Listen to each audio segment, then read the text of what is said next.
Please join me in welcoming Denzel Washington.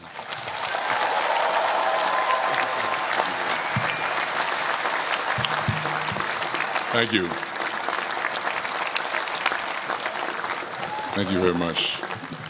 I am obviously the most unorganized. Everybody else has nice boxes to bring their script up in. I just kind of got it all messed up here and put it inside of a magazine. So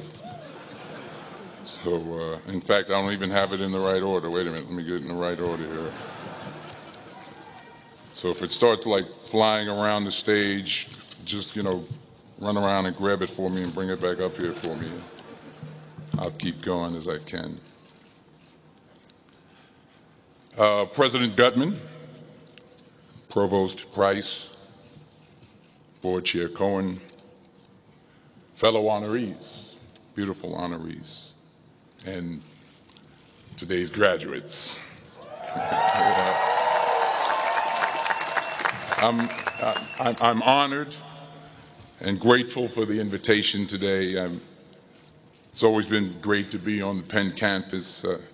I've been here before a lot of times for basketball games. My son played at the Palestra, played on the basketball team. Yeah, that's right. He played on the basketball team. Coach didn't give him enough playing time. We'll talk about that later. No, but I'm really pleased with the progress that Coach Allen has made, and no, I do. I am. I really am, and I hope him the best success in the future. And I always get a warm welcome when I come to Pennsylvania, when I come to Philadelphia, except on the few occasions where I wear my Yankee cap.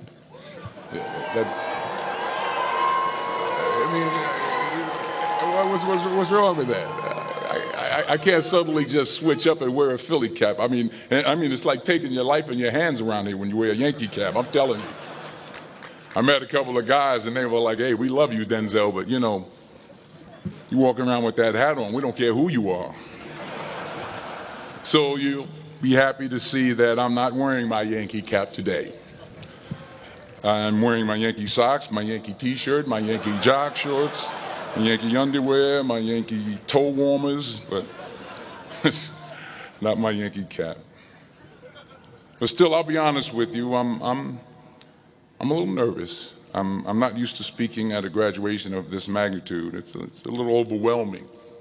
It's out of my comfort zone.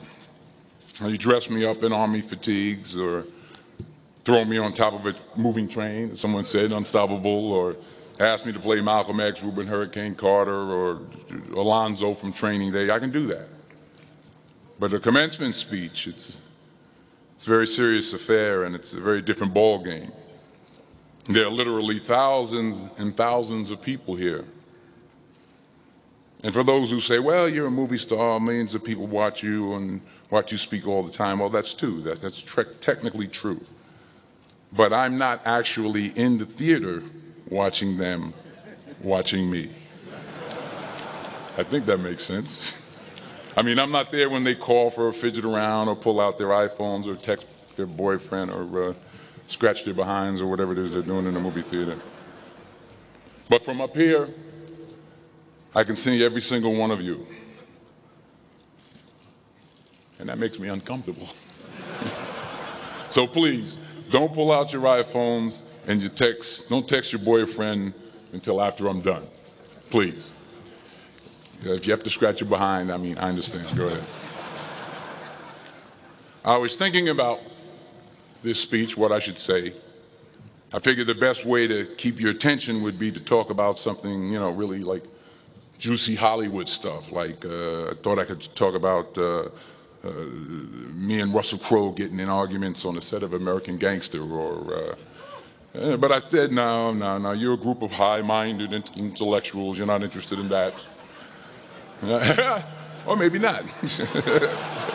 I thought about a private moment I had backstage with Angelina Jolie in the dressing room after the Oscars. But I said, no, I don't think so. This is an Ivy League school, and Angelina Jolie half-naked in a dressing room. Who wants to hear about that? No one. No one. This is Penn. That stuff would never go over well over here. Maybe at Drexel, but not over here.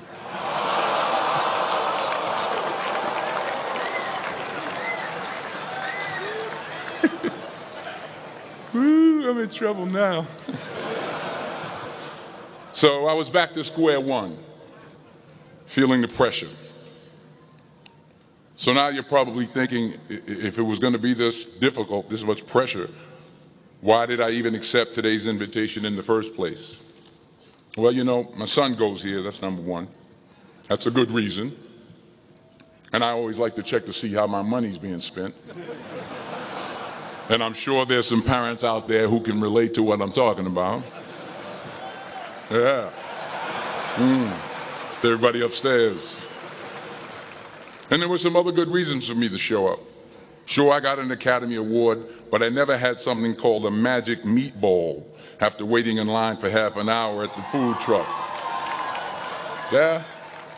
Yes, I talked face to face with President Obama, but I never talked face to face with a guy named Queter who sings bad songs over at Smokes on Tuesday night. I never been to Buies. I never been to Hemos. Yes, I have played a detective who battles demons, but I've never been to a school in my life where the squirrel population has gone bananas. I mean, they're breaking in the dorm rooms, they're walking around campus. I think I saw some carrying books on their way to class. So I had to be here. I had to come. Even though I was afraid I might make a fool of myself. In fact, if you really want to know the truth, I had to come exactly because I might make a fool of myself. Now, what am I talking about? Here it is. I found that nothing in life is worthwhile unless you take risks. Nothing. Nelson Mandela said, "There is no passion to be found playing small and settling for a life that's less than the one you're capable of living." Now, I'm sure in your experiences in school and applying to college and picking your major and deciding what you want to do with life, I'm sure people have told you to make sure you have something to fall back on. Make sure you got something to fall back on, honey. But I never understood that concept, having something to fall back on. If I'm going to fall, I don't want to fall back on anything except my faith. I want to fall forward. I figure at least this way I'll see what I'm going to hit. Fall forward. This is what I mean. Reggie Jackson struck out 2,600 times in his career, the most in the history of baseball. But you don't hear about the strikeouts. People remember the home runs. Fall forward. Thomas Edison conducted 1,000 failed experiments. Did you know that? I didn't know that. Because the 1,001st was the light bulb. Fall forward. Every failed experiment is one step closer to success. You've got to take risks, and I'm sure you've probably heard that before, but I want to talk to you about why that's so important.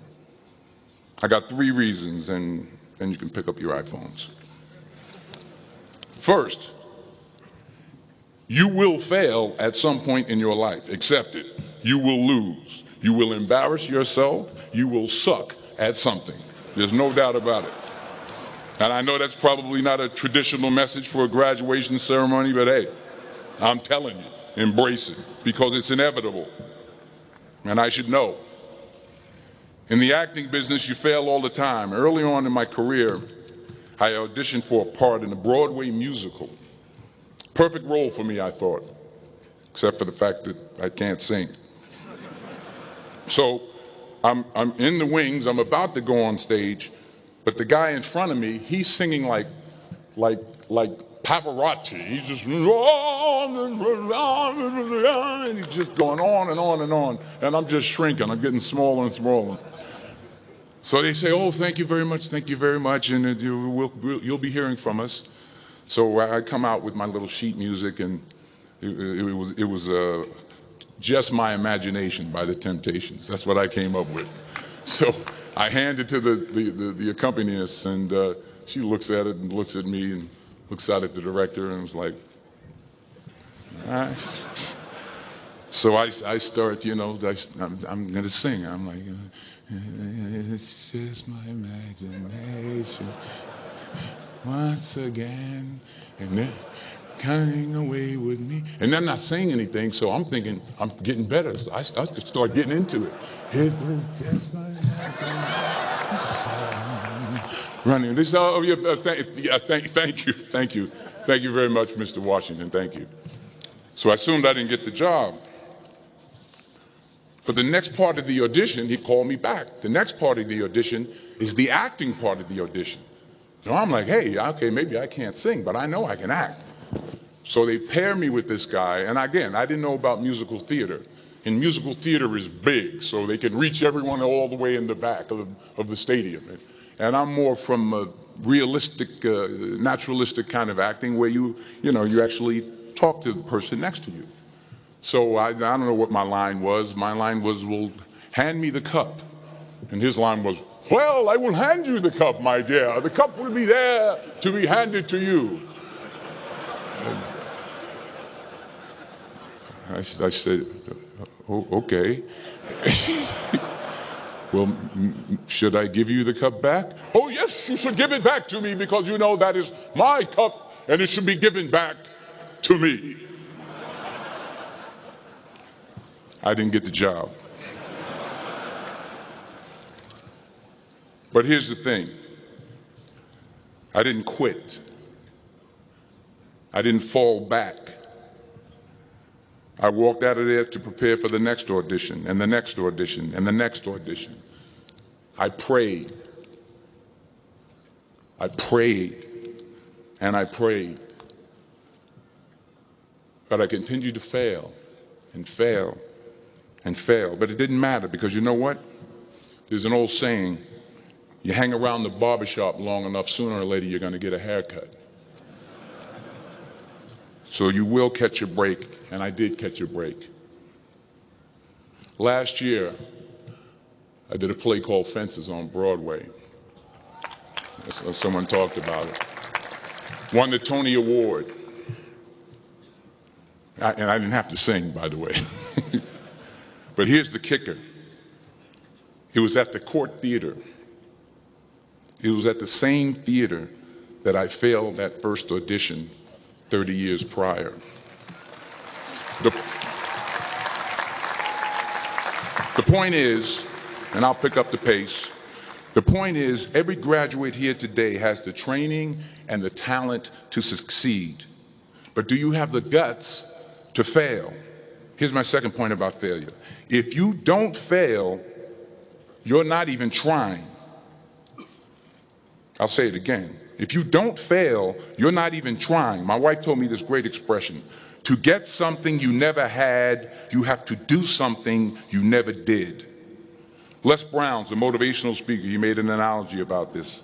He says, imagine you're on your deathbed, and standing around your deathbed are the ghosts representing your unfulfilled potential. The ghost of the ideas you never acted on. The ghost of the talents you didn't use. And they're standing around your bed, angry, disappointed, and upset. They say, we came to you because you could have brought us to life, they say. And now we have to go to the grave together. So I ask you today, how many ghosts are going to be around your bed when your time comes? You've invested a lot in your education, and people have invested in you. And let me tell you, the world needs your talents, man, does it ever. I just got back from Africa like 2 days ago, so if I'm rambling on, it's because I'm jet lagged. I just got back from South Africa. It's a beautiful country, but there are places there with terrible poverty that need help. And Africa is just the tip of the iceberg. The Middle East needs your help. Japan needs your help. Alabama needs your help. Tennessee needs your help. Louisiana needs your help. Philadelphia needs your help. The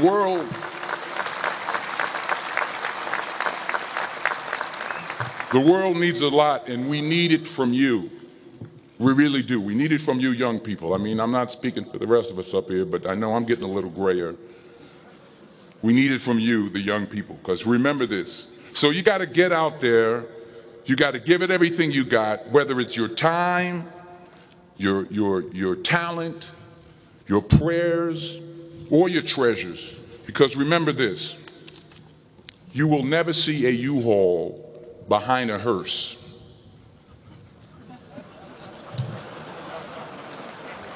I'll say it again. You will never see a U-Haul behind a hearse. You can't take it with you. The Egyptians tried it, and all they got was robbed. So the question is, what are you going to do with what you have? I'm not talking about how much you have. Some of you are business majors, some of you are theologians, nurses, sociologists. Some of you have money, some of you have patience, some of you have kindness, some of you have love, some of you have the gift of long suffering. Whatever it is, whatever your gift is, what are you going to do with what you have? All right, now here's my last point about failure. Sometimes it's the best way to figure out where you're going. Your life will never be a straight path. I began at Fordham University as a pre-med student. I took a course called cardiac morphogenesis. I still can't say it. Cardiac morphogenesis. I couldn't read it. I couldn't say it. I sure couldn't pass it. So then I decided to go into pre-law, then journalism. And with no academic focus, my grades took off in their own direction. Yeah, down. I was a 1.8 GPA one semester, and the university very politely suggested that it might be better to take some time off. I was 20 years old. I was at my lowest point. And then one day, and I remember the exact day, March 27th, 1975, I was helping my mother in her beauty shop. My mother owned a beauty shop up in Mount Vernon. And there was this older woman who was considered one of the elders in the town. And I didn't know her personally, but I was looking in the mirror, and every time I looked at the mirror, I could see her behind me, and she was staring at me. She just kept looking at me. Every time I looked at her, she kept giving me these strange looks. So she finally took the dryer off her head and she said something I'll never forget. First of all, she said, "Somebody give me a piece of paper. Give me a piece of paper." She said, "Young boy, I have a prophecy, a spiritual prophecy."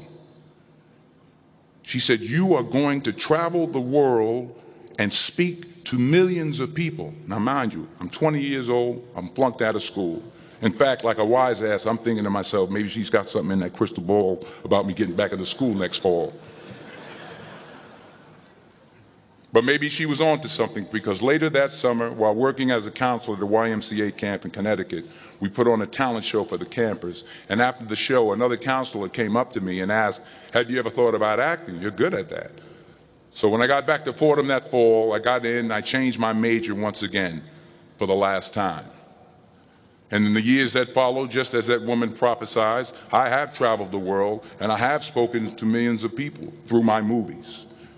Millions who up till this day couldn't see me, who up till this day I couldn't see while I was talking to them, and they couldn't see me. They could only see the movie. They couldn't see the real me. But I see you today, and I'm encouraged by what I see. And I'm strengthened by what I see. And I love what I see.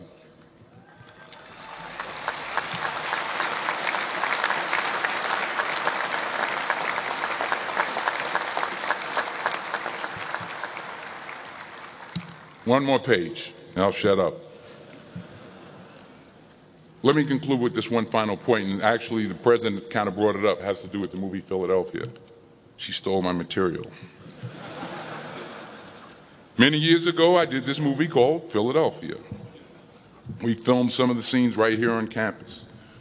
Philadelphia came out in 1993. Most of you were probably still in diapers. Some of the professors, too. But that cracked me up. But it was a good movie. Rent it on, Netflix. It's a good movie. Rent it. I get 23 cents every time you rent it. Please, rent it. True. Parents up there, rent it. Netflix, please.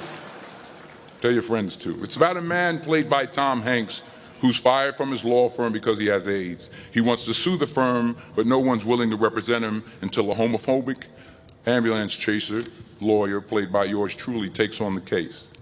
In a way, if you watch the movie, you'll see everything I'm talking about today. You'll see what I mean about taking risk or being willing to fail. Because taking risk is not just about going for a job. It's also about knowing what you know and what you don't know. It's about being open to people and to ideas. In the course of the film, the character I play begins to take small steps, small risks. He very, very, very slowly begins to overcome his fears. And I feel ultimately his heart becomes flooded with love. And I can't think of a better message as we send you off today. To not only take risks, but to be open to life, to accept new views, and to be open to new opinions, to be willing to speak at a commencement at one of the best universities in the country, even though you're scared stiff. While it may be frightening, it will also be rewarding. Because the chances you take, the people you meet, the people you love, the faith that you have, that's what's going to define you. So members of the class of 2011, this is your mission. When you leave the friendly confines of Philly, never be discouraged, never hold back, give everything you got. And when you fall throughout life, and maybe even tonight after a few many glasses of champagne, remember this: fall forward. Congratulations. I love you. God bless you. I respect you.